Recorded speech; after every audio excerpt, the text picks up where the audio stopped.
Hey man, welcome back to Man Time. Today's episode, we have got another saw in a box. I don't know where they keep coming from. They seem to find me these days. Let's see if we can dig in here, see what's wrong with it, get it fixed up, and get it running. Welcome to Man Time.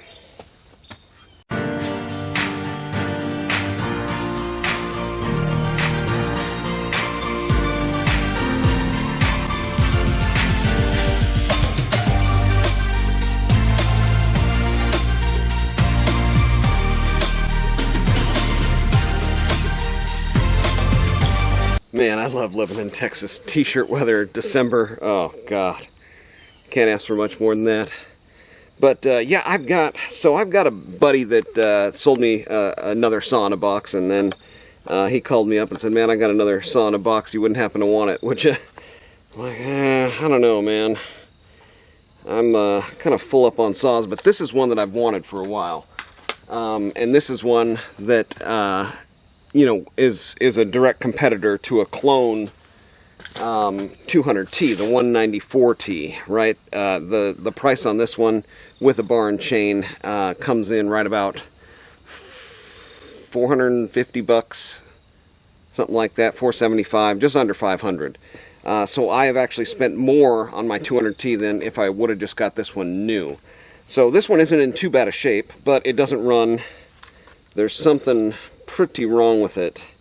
The previous owner said he messed with it a little bit, couldn't get it running, couldn't get it delivering fuel. So let's dig in here and see if we can figure out what's going on.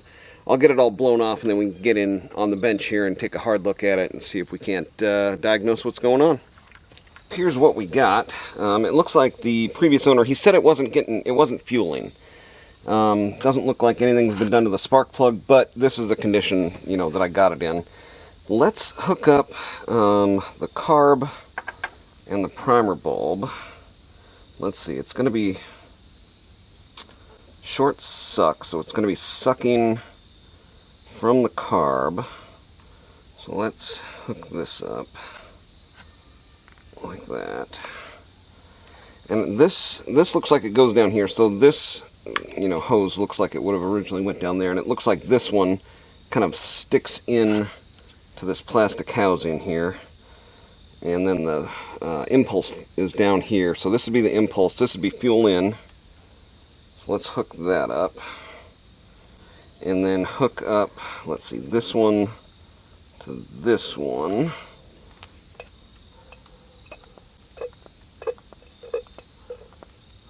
Seems like we're sucking fuel and pumping it back to the tank. Oh, almost sucked on that one. That would have been bad. Okay. Yeah, fuel filter is free. I am just going to pop the carb apart here in order to get an appreciation of what's going on there. But let's get these hoses kind of back where they go, I think. Just see if we can get this back together. Yeah, it looks like that would go down through there. But maybe this goes down through here.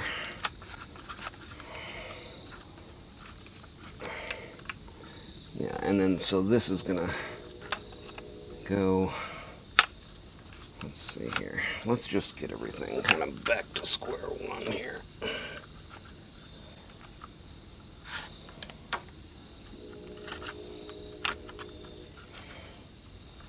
Yeah, okay, so that's gonna sit in there like that. Okay, this is gonna route around there and into there. And then this, let's see here. How is this gonna make it up into there? Huh. Yeah, this has got to go into there. Let's just kind of double check where we're at here. Yeah, that lines up with there.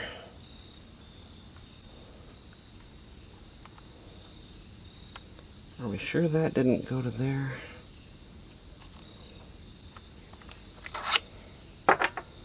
I don't see how this is getting up and around. But I mean, that's the fitting for that. How do you make your way up and around? This thing. Oh, here we go. This thing just rotated. That's loose. Yeah, that's loose. Right there. Frickin' Zama. Oh, you're my best friend, Zama carburetors.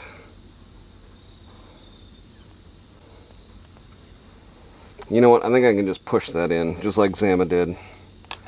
You know? If they don't give a shit, neither should we. Let's just see how it's supposed to line up here. It looks like pretty much straight down. With this all the way in there. Yeah, it looks like even maybe a little bit forward. And then, well, maybe a little bit back. Yeah, just a slight angle back. I think I'm going to grab a pair of needle nose and just work it in on that angle. But yeah, clearly that was probably the problem. Yeah, I think I've finally figured it out, why Stihl guys are Stihl guys. I went to my Stihl dealer just to get a couple parts here. Carb kit from the Stihl dealer. They don't sell a carb kit for this from Zama that I can tell. It's a C1Q, and it's got 1137 21A 102L. I couldn't find a kit like, you know, for this on eBay, so I went to the dealer and I said I need a fuel filter, a purge bulb, and a carb kit.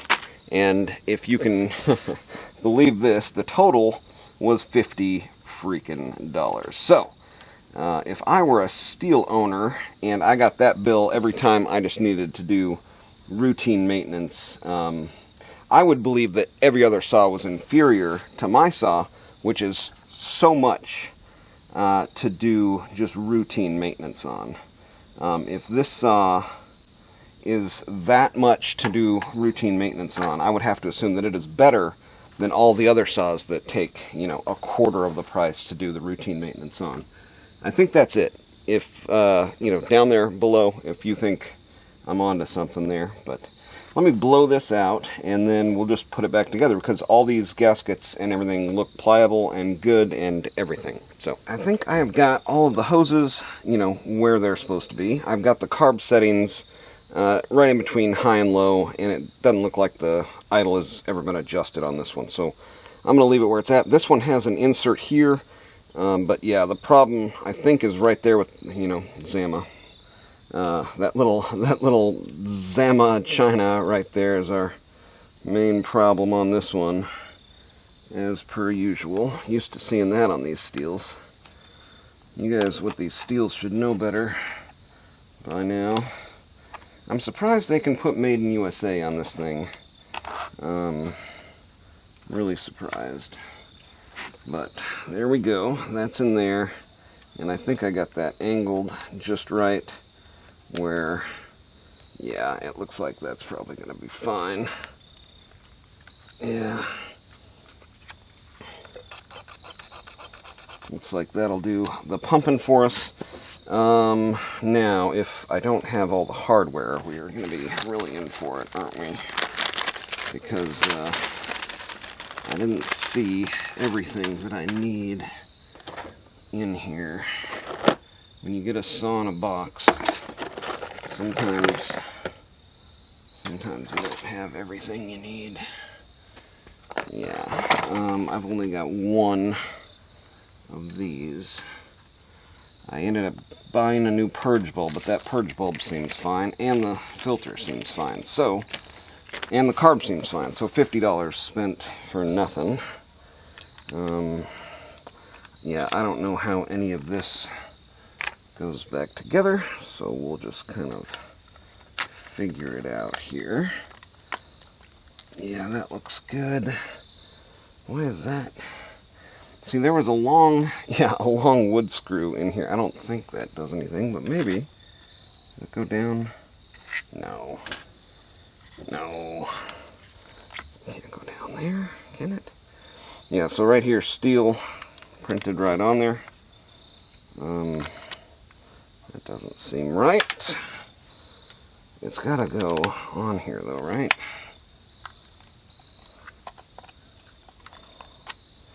Maybe like this. Yes, like that. Okay. But I don't have the other one of those. Let me see if I can find one of these and then figure out. Okay, so it's got 4 screws. I know at least this is going to attach on here. So I'll get this on here. We've got a T something. Is it going to be a regular T27 or is it smaller? Nope. T27 it is. Yeah. Nope.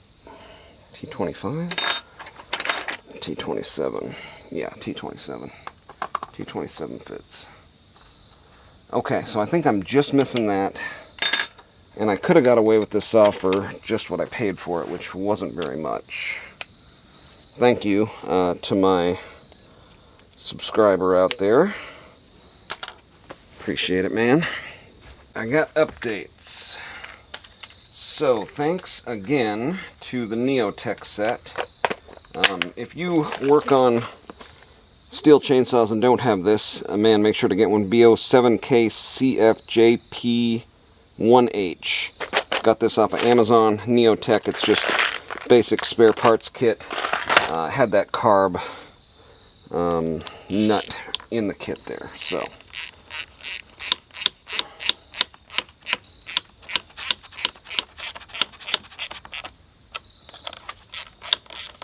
Even has a little bit of a locking head on it, so yeah, very same kind of construction, just a little bit different. It's not a shoulder bolt or shoulder nut like that one is, flange nut, whatever you want to call it. But I think that is just about what we got. I don't know why there's a hole there.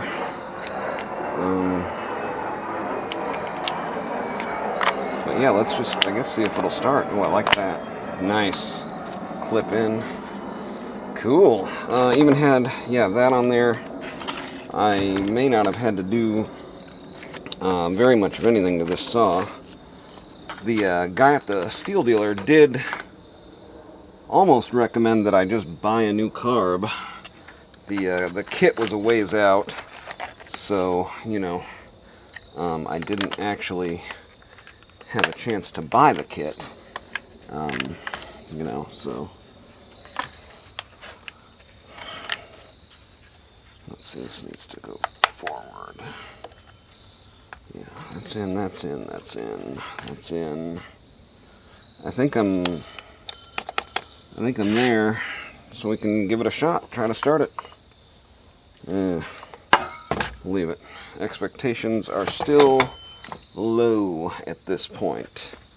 That carb may be junk. Like I said, the guy was trying to sell me one at the store versus the kit, because the kit was going to take an unknown amount of time, right? This Stihl parts availability is still, I don't know if they just don't, I mean, this is a new saw, right? Why wouldn't they just stock the parts for the newer saws? So he said, yeah, the Stihl replacement Zama carb would be here quicker than a kit would be. Carb was $60, kit was $20, and the kit is just the, you know, 4 rubber gaskets in there, metering lever, diaphragm, gaskets, stuff like that. So, who knows? We'll see. I'm going to put some gas in here and we'll try to start it. Whew. Alright, I think we're there. Man, you gotta really want to work on one of these saws, don't you? You just get filthy immediately, for the most part. Yeah, really tricky on the wording up here. I'll just let you take a look at that. Manufactured by Stihl USA, with domestic and foreign components. Manufactured by Stihl Inc. USA. This isn't, nowhere on here does it say made in USA. They really sneakily got around that by, you know, saying manufactured by Stihl Inc. USA. No. Alright, so I've got it on choke. I've got it half throttle. We'll just kind of see where we go. Oh, I've got a primer bulb. Pump it up.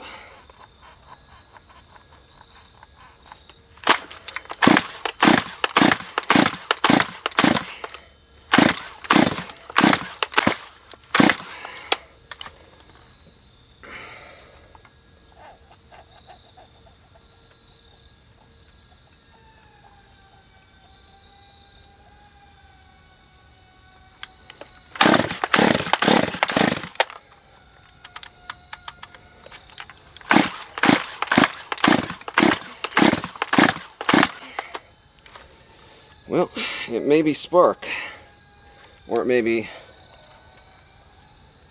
sucking air. It's hard, you can't see anything. This sounds like it's sucking air still. Alright, back into it.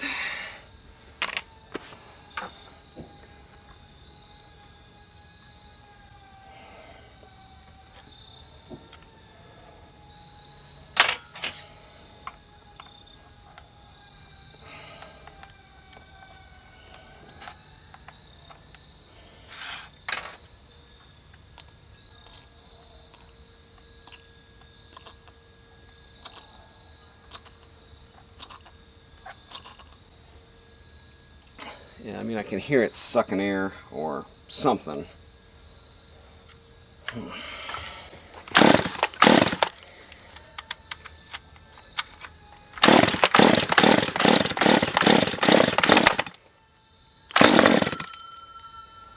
Okay, take it off a choke.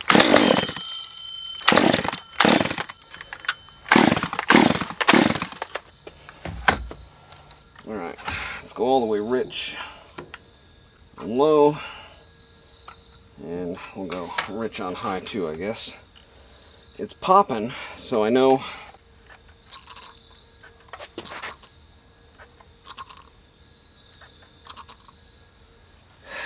this is going to be carb. I can already tell.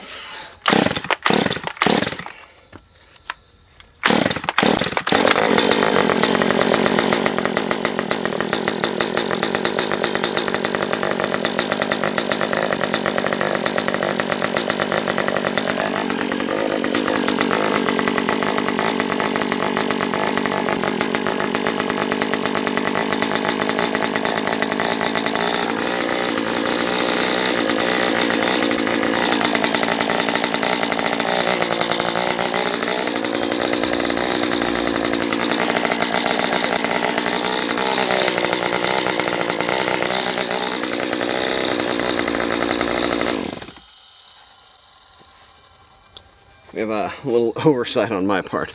It needs this piece to run, right? Yeah, this is actually much harder than it seems, because it looks like it goes like maybe like that, and then it looks like it might go like that. See, I'm pulling up. Oh, it hooks in on the front. Okay. So if it goes like that, and then it's pulling up, no. It hooks in like that, and it's pulling up. Is it coming from the inside? I think that's how it goes, from the inside. Let's try that. Does that seem right? Nope, don't want that. Gotta watch that.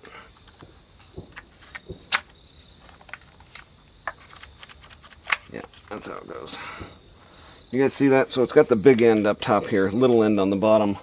Little end comes in from the inside. And then, yeah, you just had to pop that choke out of there, and now we're all set.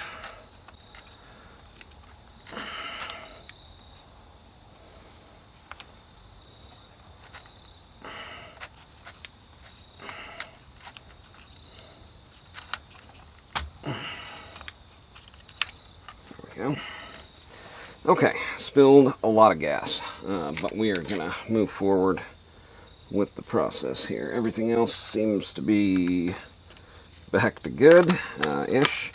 Man, I tell you what, if this carb gives me any more problems, it is straight on to Amazon or eBay for a cheap Chinese knockoff replacement. Because if Zama if Zama can't get it right, maybe somebody else can, you know? I've got all of the slogans for Zama. If they would just contact me, I could really help them out. I mean, I guess Stihl, you know, would really be the ones to reach out to me. Let's see, marketing director, I think, would be a good position. Actually, my brother's in marketing. You know, he could probably help me out with some of Zama's campaign slogans. You know, if it's not good enough for Zama, it's probably good enough for you. I mean, just, there's a million of them. You can go as many ways as you want to on this deal. Alright, let's pump it back up and try again. I think part of that noise is the release there. I think that's a lot of it. Alright, let's try it again with throttle. Let's start it up the way Zama intended, I guess, huh? So we'll do pumps on the purge bulb. Feeling very full. We'll do half throttle and we'll do full choke. Now I've richened it up. I got it all the way rich on low and almost all the way rich on high, but it's got the limiters on there, so I mean we can just ratchet it back and forth until we figure it out, huh?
Alright, that's up to temp, and it is oiling, so I think we're ready for a little test. Alright, let's see which one of these chains. It came with like 4 different chains. That doesn't look like it, does it? No. What is that? Oh, this is a Pico chain, maybe. It's definitely a cheapie.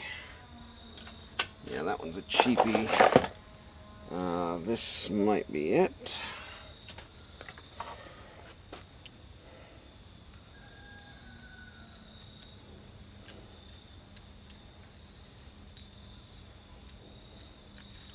Yeah, that looks like it. Yeah, it looks like 3/8. Looks like 3/8 on this one. Not Pico. Yeah, I've said before, like instead of saying 3/8 low profile, I've said Pico. But yeah, this looks like 3/8 low profile.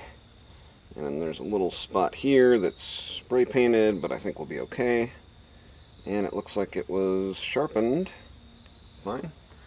Let's throw this on upside down, since it looks like it hasn't been switched in a while. It does have the adjuster, built in there. Actually looks like a fairly new sprocket slash drum. So we'll just get it ready to go in some wood for us here, and then actually put it in some wood. I've got some bigger wood here. It looks like, yeah, this is way too big. I mean, it's just way too big, but I've got some smaller wood here around it. Let's warm it up on some of the smaller wood and then go into maybe this bigger wood, see what it'll do with the bar buried, huh?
Not too bad. Wearing my freaking house shoes today. Just filled up with sawdust. I mean, actually chips. Chain could definitely use a scuff. And I could use a new sock. A little wet on the ground. Oh, that's dirt. Gee, Merry Christmas. Alright, man. Well, that was the Stihl 194 MS194t. Pretty decent little saw, actually. I mean, it would have gotten all the way through that big wood there. It started to pinch a little bit. The chain is... yeah, I don't know what's the deal with the chain. It was grabby, and might just be the rakers need to be adjusted down on it, and a little scuff on it. But a decent little saw, and what I really like to do is put this head-to-head against the 200T clone, do a couple mods to this one, and see if we can't get a little bit more performance out of it, closer to the 200T performance, and you know, instead of spending your hard-earned money on a clone saw that's just going to continue to break on you, you know, you might want to spend it on this that can actually hang as far as, you know, being a little bit more competitive with it. So that's going to do it for today on Man Time. Get out there, have you some man time too.